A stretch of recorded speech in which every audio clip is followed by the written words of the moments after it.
Olá, tudo bem? Estamos aqui em mais um programa pontuando, na forma de um podcast, que é só áudio, né? E nós vamos falar do livro de Byung-Chul Han, Favor Fechar os Olhos, como subtítulo Em Busca de um Outro Tempo. Eu vou falar de uma reportagem do portal Outras Palavras, do professor Roberto Rafael Dias. Mas antes eu vou fazer um preâmbulo do próprio livro, para depois passar à reportagem, onde ele também faz um preâmbulo explicativo do direcionamento que ele quer dar, que eu achei muito interessante, até porque eu também sou professor, e ele vai falar de um tempo pedagógico, embora o livro de Byung-Chul Han fale de um tempo um pouco mais extenso. No preâmbulo do livro, Chul Han diz o seguinte: hoje em dia, as coisas ligadas ao tempo envelhecem muito mais rápido do que antes. Elas decaem rapidamente naquilo que é passado e fogem à atenção. O presente se reduz à ponta da atualidade. Assim, o mundo perde algo de sua duração. A causa do encolhimento do presente não é, como se assume equivocadamente, a aceleração. Antes, o tempo, como um avalanche, lança-se adiante porque ele não tem mais uma parada. Aqueles pontos do presente entre os quais não existiria nenhuma força gravitacional e nenhuma tensão, pois são meramente aditivos, desencadeiam a ruptura do tempo, o que conduz ao aceleramento sem direção e sem sentido. Bom, no interior do livro, o Byung-Chul Han faz uma citação aqui de Friedrich Nietzsche, que eu acho que vale a pena também ler antes de ler as palavras do professor Rafael Dias. O tempo da despreocupação é um mini texto de Friedrich Nietzsche.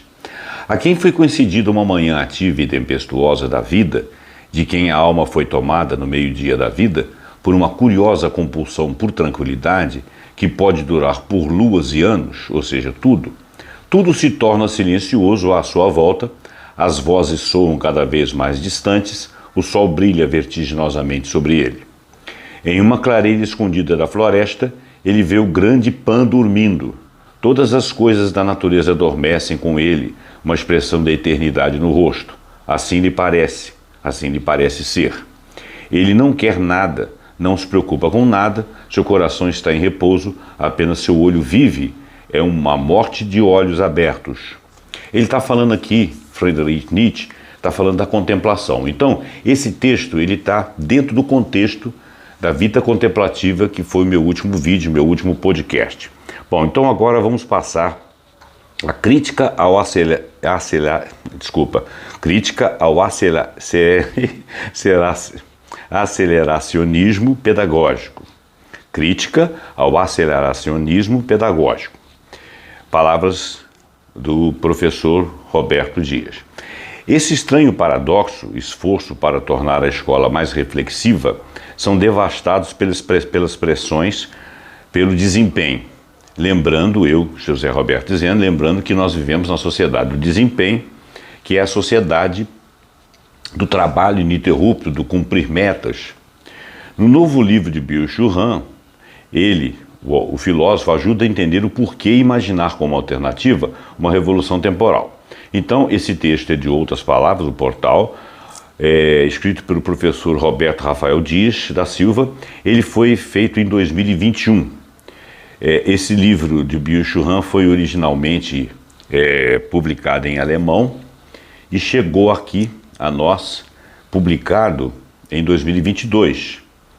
E, naturalmente, na confecção da publicação, o professor Roberto Rafael Dias provavelmente já tinha contato com a publicação anterior em alemão ou alguma tradução e fez essa leitura e, portanto, essa crítica do livro, essa pequena resenha. O sujeito do desempenho é incapaz de chegar a uma conclusão. Esse é o tema básico do livro. O pensamento filosófico de Byung-Chul Han tem nos mobilizado a realizar novas indagações e a renovar o nosso conjunto de reflexões críticas sobre a vida social contemporânea. A recente publicação da obra Favor Fechar os Olhos, em busca de um outro tempo, originalmente publicado em alemão no ano de 2013, oferece-nos um novo olhar para a questão da aceleração social que ora experienciamos. Atualmente, as narrativas, a contemplação e o tempo de aprendizagem são sufocados pelo desempenho. Este cenário se complexifica também pela predominância das informações, uma vez que o sujeito do desempenho é incapaz de chegar a uma conclusão, tal como já evidenciamos na epígrafe deste texto que ele, Rafael, está fazendo. Neste breve texto, revisaremos o estudo de Hahn, objetivando buscar as repercussões desse pensamento para pensar a educação e a formação humana nesse início de século XXI. Essa é a preocupação principal do professor Rafael, em termos pedagógicos. Eu quero só fazer uma inserção aqui, falar de narrativa. Quando você não tem tempo de prestar atenção em coisas, de vivenciar aquilo, você não tem o tempo da escuta, o tempo da percepção do outro, ou de um texto, ou de um contexto, ou da história que passa à sua volta, quando você não tem esse tempo, você não forma uma conclusão, você não forma uma reflexão sobre aquilo, você não reflete, não chega a uma conclusão, você não tem um tempo de conclusão e, portanto, você não constrói um histórico, você não constrói uma narrativa. Então, esse é o sentido da palavra narrativa, que de resto é o sentido geral, mas é só para ficar bem focado aqui na explicação do texto. Bom, vou seguir o que ele está dizendo. Voltando ao texto. O primeiro destaque da obra que gostaríamos de mencionar refere-se à nossa incapacidade de construir narrativa, olha o que eu falei, sobre a vida humana neste momento em que somos impelidos à aceleração permanente. Tempos de silêncio, rituais e cerimônias e a possibilidade de construir narrativas são aspectos que temos abandonado odiernamente. Nas palavras do filósofo, abre aspas, o inquietante na experiência do tempo atual não é a aceleração como tal, mas sim a conclusão que falta, ou seja, a falta de ritmo e do compasso das coisas.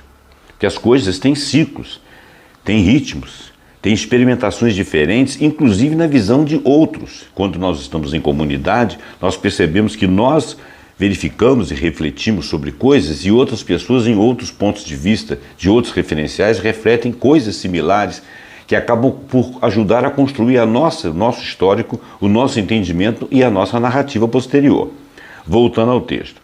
A aceleração intensa não nos oferece estruturas de sentido e tempo para, ele escreve aqui entre parênteses, respirar e interpretar o presente.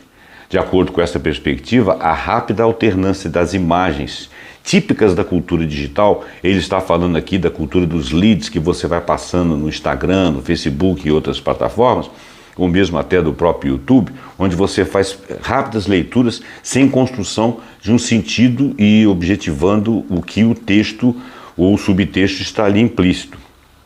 Você não consegue explicitar e prolongar reflexões sobre cada coisa que está vendo, porque é rápido. Então, essa aceleração ela tem uma causa que não é ela própria, não é a própria aceleração do tempo, e sim algo que nos compele a isso. Então, essa estrutura, de acordo com essa perspectiva, voltando ao texto, a rápida alternância de imagens típicas da cultura digital podem nos conduzir a uma hipervisibilidade que impede a contemplação, fazendo um retorno àquele texto da vida contemplativa. Dirigindo seus apontamentos para a questão das narrativas, nosso segundo destaque da obra, Hahn evidencia os modos pelos quais a memória é desnarrativizada. Voltando ao que eu falei. Por que desnarrativizada? Porque você não constrói um pensamento próprio. Você não constrói a sua observação. Você não sente aquilo que você leu. Portanto, você não constrói um histórico pessoal, uma visão pessoal daquilo, não cria memória sobre aquilo. Então você não cria uma narrativa. Logo, a sua memória é uma memória pontual, é uma memória de um presente curto. Ela é pontual, ela não criou narrativa, ela não teve extensão no tempo. Voltando ao texto, a informação em sua dispersão, que é o que ocorre, dificulta a nossa atribuição de sentido sobre o mundo. Valendo-se de uma metáfora de Paul Virilio, Hahn afirma que a memória desnarrativizada torna-se um depósito de tralhas, como se fosse um sótão em que você fosse jogando as coisas lá dentro. Coisas que para você, ainda que elas sejam importantes ou não importantes, você não teve tempo de observar, são como os leads da estrutura virtual, das redes, onde você vai lendo e vendo fotos e sendo sempre estimulado por cores, por formas, por textos pequenos, e aquilo ali vira um depósito na sua memória sem contexto. O acesso constante a novas informações, típico deste tempo, leva-nos a pensar que a aceleração tem sua causa na incapacidade universal de concluir e de encerrar. É o que acaba acontecendo. Você não conclui nada. Você não percebe o fim de um ciclo, você não percebe o fim de um acontecimento com princípio, meio e fim, ele não tem continuidade no espaço-tempo para você. Portanto, você não memoriza, não tem a memória contínua daquilo, não construiu uma narrativa, não tem um histórico pessoal. Voltando ao texto. Quando a experiência temporal se acelera, passamos a ter dificuldade em escolher o tempo adequado para amadurecer, para pensar e mesmo para dormir. O terceiro destaque que gostaríamos de realizar refere-se ao encolhimento do presente. Eu disse que o tempo é pontual, a sua visão é pontual. E isso traduz-se como encolhimento do presente, que, de acordo com o filósofo, não tem aceleração como causa. A causa não é a aceleração é a consequência de um fato que ele vai relatar aqui. Mais que isso, revela a nossa dificuldade em fazer paradas para concluir e pensar. Refletir, né? Em sua elaboração, perdemos a capacidade de fechar ciclos, de refletir ou mesmo de comemorar, se for o caso. O avanço sem fim e sem direção expõe nossa crise temporal. Nas palavras do filósofo coreano, hoje é necessária uma revolução temporal que gere um outro tempo, o tempo do outro, que não é o tempo do trabalho, uma revolução temporal que traga de volta para o tempo o seu aroma. Isso é uma metáfora, né? Como se você parasse para sentir o cheiro de algo, para que aquilo se relacionasse com a sua memória e tivesse ali uma persistência, uma reflexão. Esse é o sentido do aroma do tempo. A necessidade dessa revolução temporal torna-se imperativa em um contexto em que nos comunicamos sem pausa e sem interrupção. O vazio de sentido e a ausência de um tempo para o outro também são sintomáticas destas relações com o tempo. Olha bem, esse tempo para o outro que ele está falando aqui é o tempo da conversa da comunidade. Quando você está na rede social, quando você está em Facebook, etc., outras redes aí por aí afora, você está com uma infinidade de amigos que você não se comunica.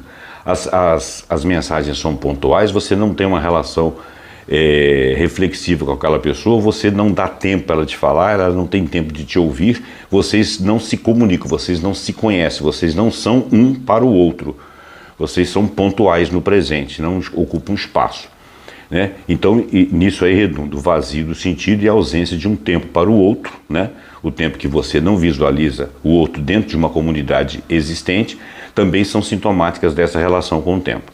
De acordo com o filósofo, a política temporal do neoliberalismo, e essa é a causa, desfaz o tempo do outro, pois ele não é eficiente. O que é eficiente aqui? Eficiente seria a lógica de você cumprir metas. Qual que é a sua meta? Sua meta é caminhar aceleradamente.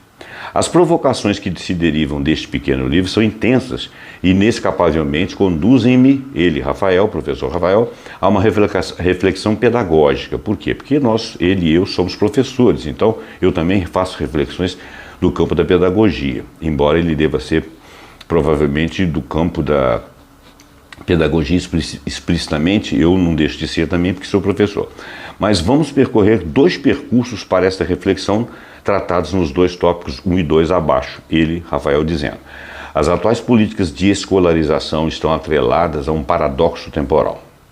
Ao mesmo tempo em que apregou uma singularização da aprendizagem, singularização no sentido de você perceber aquilo por você próprio, né, de maneira singular, singularização da aprendizagem, tais políticas são movidas pelas métricas da sociedade de desempenho. O que são as métricas da sociedade de desempenho? É você cumprir ordens internas, naturalmente introjetadas de outras ordens, no ordenamento de vida, de você cumprir metas, de você chegar a conclusões e de você mostrar uma competência de desempenho. Para quê? E por quê? Só pertence à organização dos fatos, não a você propriamente dito. Então, o tempo de aprendizagem, a singularização da aprendizagem, as políticas são movidas pela métrica, a mesma métrica da sociedade de desempenho, quer dizer, você está correndo atrás. O aluno está passando a ser, como eu já disse num texto anterior, ele está passando a ser um consumidor e não um educando. O educando demanda tempo. A métrica do desempenho exclui o tempo, é tudo muito rápido, você está cumprindo metas, chegando, cumprindo parágrafos, pulando, caminhando aceleradamente. Voltando ao texto. Variadas tradições de pensamento ao longo do último século defenderam a importância de aprendizagens significativas, a relevância da reflexividade nos processos educativos e as potencialidades de uma agenda educativa aberta e plural. Entretanto, seus regimes de implementação estão atrelados a modelos de inovação ou de rendimento baseados na mesma impaciência política para a obtenção de resultados, ou seja, as métricas, né, baseadas ainda em desempenho. Uma revolução temporal nos termos descritos por Hahn implicaria em uma revalorização de práticas de escuta, de silêncio, de esperas, de negociações e de narrativas compartilhadas. E quando ele fala de compartilhadas, ele está falando de comunidades reais. Uma sala de aula, por exemplo, um bate-papo, uma reunião de pessoas em que se trocasse ideias, né, sobre a vida e sobre o mundo.